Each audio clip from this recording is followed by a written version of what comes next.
Buen Camino. I'm out on the Camino this weekend, but the good news is Pastor Irene is here with us at Cathedral of the Rockies, Boise First United Methodist Church. So we've got about 20 folks walking the Camino from our church, and as we are on our journey, Pastor Irene's going to start a new journey, a kind of a conversation between how do we talk to folks that maybe say, you know what, I don't believe in your God. Do they have anything to teach us? Could we learn something from our atheist friends? Pastor Irene's going to come today and share with you a great message.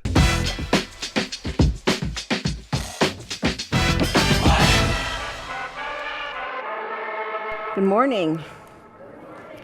My name is Irene. I'm one of the pastors here at Cathedral of the Rockies, and it is lovely to be with you this morning.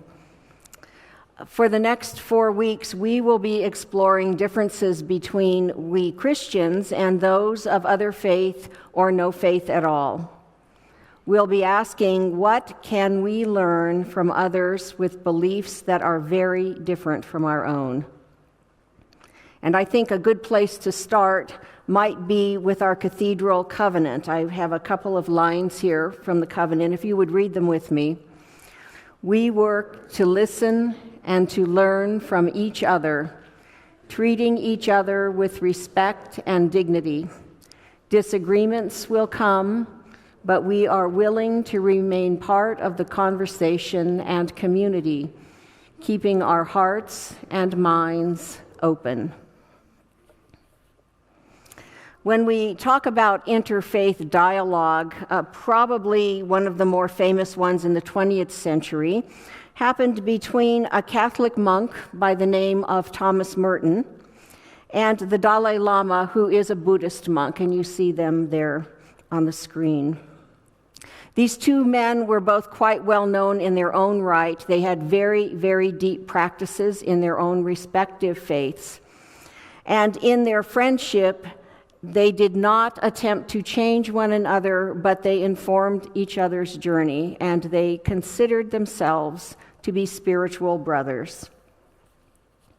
When speaking of Thomas Merton, the Dalai Lama said this: "When he died, I felt I had personally lost one of my best friends, and a man who was a contributor for harmony between different religions and for mental peace." Thomas Merton's approach to interfaith dialogue was to seek out what was best in those who practiced faiths other than his own, or those who practiced no faith at all. And he wrote this: "If I affirm myself as a Catholic merely by denying all that is Muslim, Jewish, Protestant, Hindu, Buddhist, etc., in the end, I will find that there is not much left for me to affirm as a Catholic, and certainly no breath of the Spirit with which to affirm it." And so these two men are a model for us. I started my own spiritual journey not particularly interested in interfaith dialogue. I had never taken a comparative religions class in college. I had never done really any reading at all about other faiths. I had been raised Roman Catholic, but by my mid-20s had left the church and had not yet found my way into the Protestant traditions, which is what brings me here. However, what did happen to me is that in the middle of the 1980s, I went to work in the Silicon Valley as an engineer. The Silicon Valley is that strip of land between San Francisco and San Jose, and it is a mecca for the high-tech peoples of the world. And so I worked with people from every continent, every culture, every possible religious tradition. And we became friends, and we talked. And in end, they had, some of them, a very great influence on my spiritual journey as a Christian, though they came from these other traditions. My interfaith story starts actually in a 12-step meeting. I was raised in a home that had a real problem with alcoholism, and by my mid-20s, though I had left that home, I was a bit of a mess and ended up in a 12-step program a program for family and friends of alcoholics and addicts called Al-Anon. And we worked the 12 steps of Alcoholics Anonymous, and there's really no time to talk about that particular journey. But in step 11, it says this: we sought through prayer and meditation to improve our conscious contact with God. Now, I thought, given my Catholic background, I had some handle on prayer, although, as it turned out, not as much as I thought. I knew nothing about meditation. And so I did what I often do when I need to find something else. I signed up for a class. And I went to the local community center to learn how to meditate. That class was taught by some people who practiced a meditative form of yoga. Many of us probably, when we think of yoga, think of the physical yoga. And we go to the Y perhaps and do yoga as a physical discipline. Yoga has many other paths, and one of them is a much more meditative and prayerful kind of path. And this is what they were teaching. They taught me to sit quietly, to still my mind, and to wait to hear the voice of God. It was very difficult discipline for me. To sit quietly for 5 minutes was a challenge, and we were sitting quietly in a place very much like that for hours, especially at weekend retreats, which I used to attend. It's a very traditional practice, to the extent even that women sit on the left and men sit on the right, and we would meditate in silence, we would chant prayers to God, and occasionally a monk would give a talk. Those people set me on the path to contemplative Christianity, which is at the core of my practice today. It was not Christians, but Hindus who taught me how to sit still and listen for God's voice. Also, in the Silicon Valley, there are a lot of atheists and agnostics, most of them from Western Europe and from North America. We'll talk more about some of them in a couple of weeks. But I encountered a few of them who actually had been very thoughtful in their assumption that there was no God, or if there was a God, it was not a God they could know. They had read theology, they had read philosophy, and they had thought long and hard, but come to, frankly, a different conclusion than I came to. But we had very interesting conversations, and some deeper theological conversations, frankly, than I ever had at seminary. Those conversations helped me to refine my own theology, to refine my understanding of God and how God works in my life. And so from the atheists, I learned something of theology. And then we come to the Parsis. Has anyone heard of a Parsi? Do you know even what that is? I certainly didn't until I met a couple. It is a tradition that is very, very old, probably about 6,000 years old. The people who practice it today come from India, but what they're practicing is actually something called Zoroastrianism, and it has its roots in Iran. It was essentially a Persian tradition and then moved to India. And I had a very good woman friend who was Parsi, and I asked her rather inelegantly one day, so what's this Parsi stuff about? And she said it can be boiled down to this, 3 phrases: good thoughts, good words, good deeds. Good thoughts, good words, good deeds. I could remember that. It was simple enough for me. And what they mean by it is really something very similar to what we hear from Jesus in the Sermon on the Mount. We don't go down a path of anger, for instance, in our thoughts and in our words, so that we don't end up doing violence in our deeds. So they understand that it starts with their thoughts.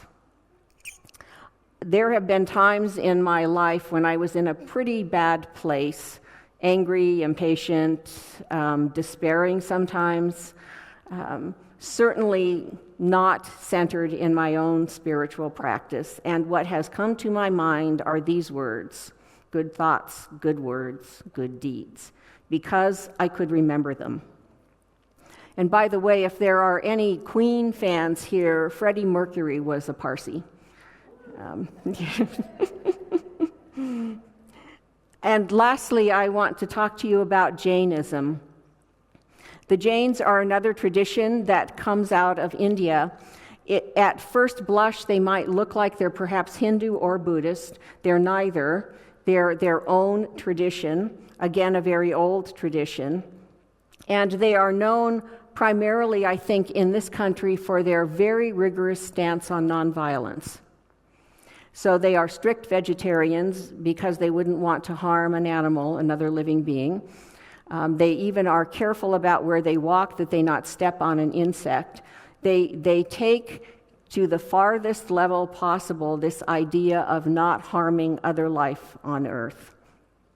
And they practice this principle not just in action, but in words, because they have the understanding that words can also be quite violent.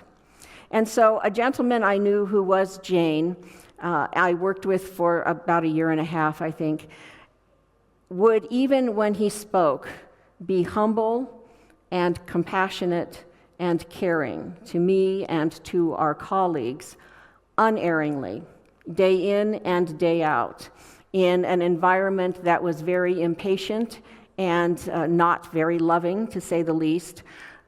He was there as this example of what true nonviolence meant.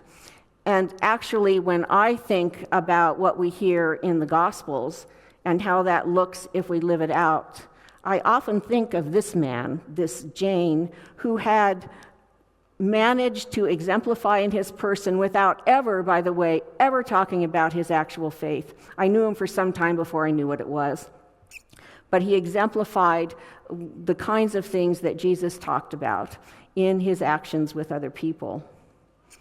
And so my own faith journey was greatly gifted by the Hindus and the atheists and the Zoroastrian or Parsis and the Jains. Now, we might ask, what about Christians? What was Jesus' response to others of different faith?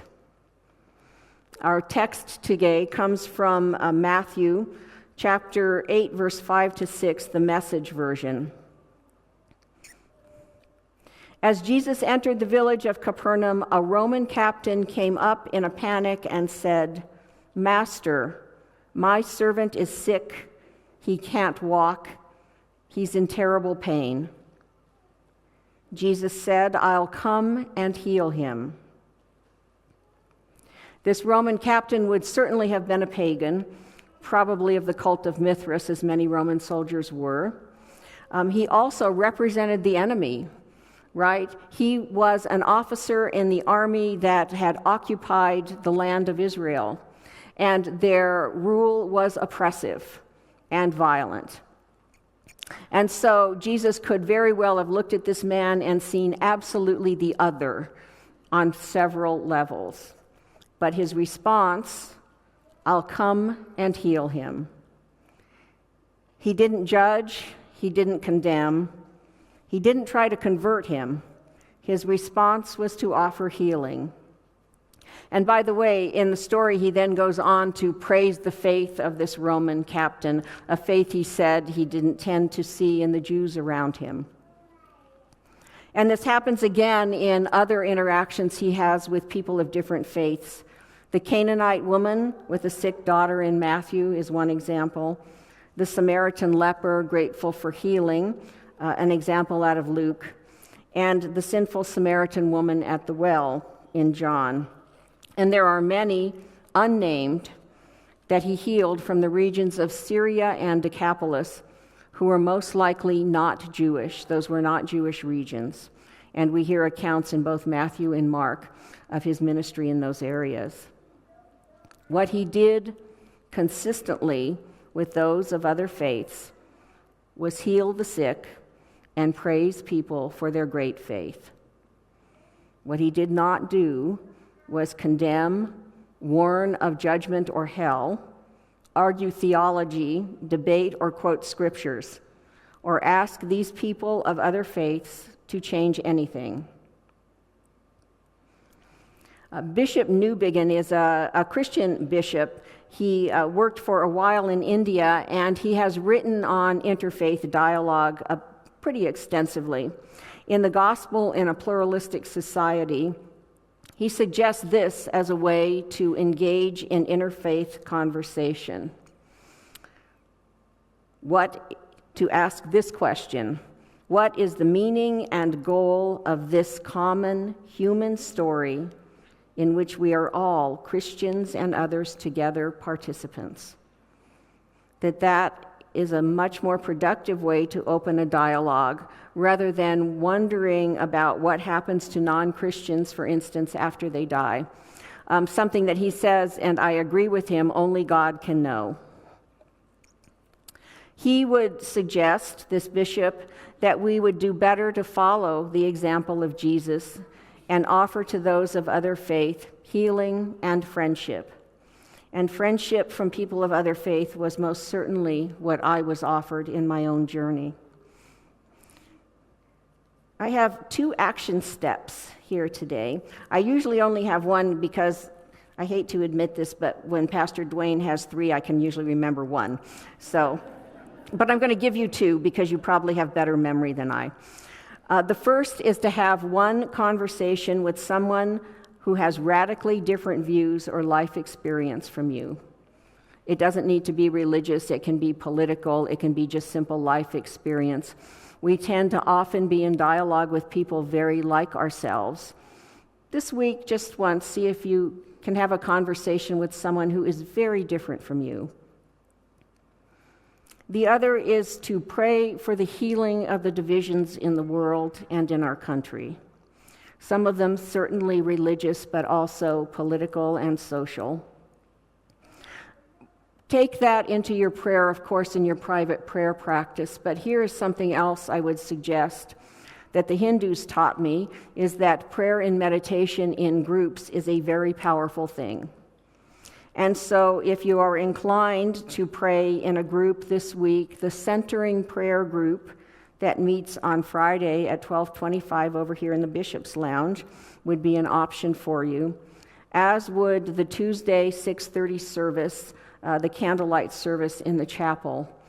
Both of these groups practice Christian contemplative practices, which means singing repetitive songs that come from the Psalms, having some time of silence, and sometimes a short reflection. I'll end with a quote from the Dalai Lama and a prayer by Thomas Merton.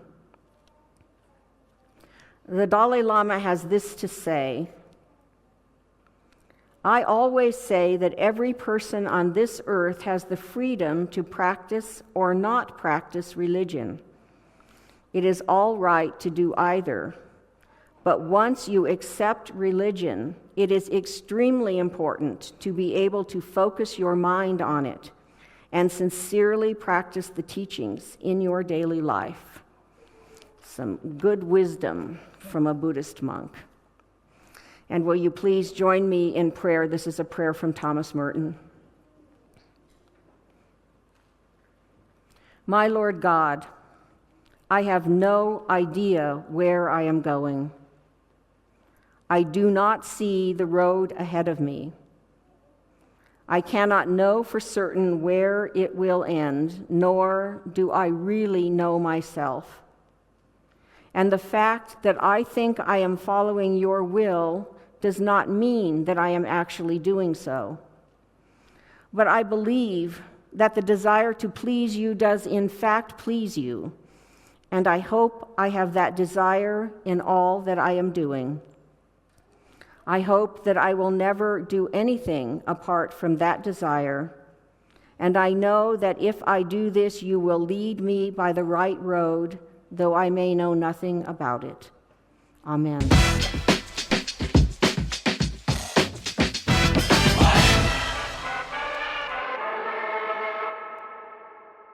Don't forget, friends, that Pastor Irene leads a service every Tuesday at 6:30 in the chapel, our candlelight service, a contemplative service, some meditation, some singing, some silence. It's a beautiful service, even through the summer. I encourage you to come and join us sometime in the room, in the chapel, Cana Chapel, 6:30 on Tuesdays. Have a blessed week.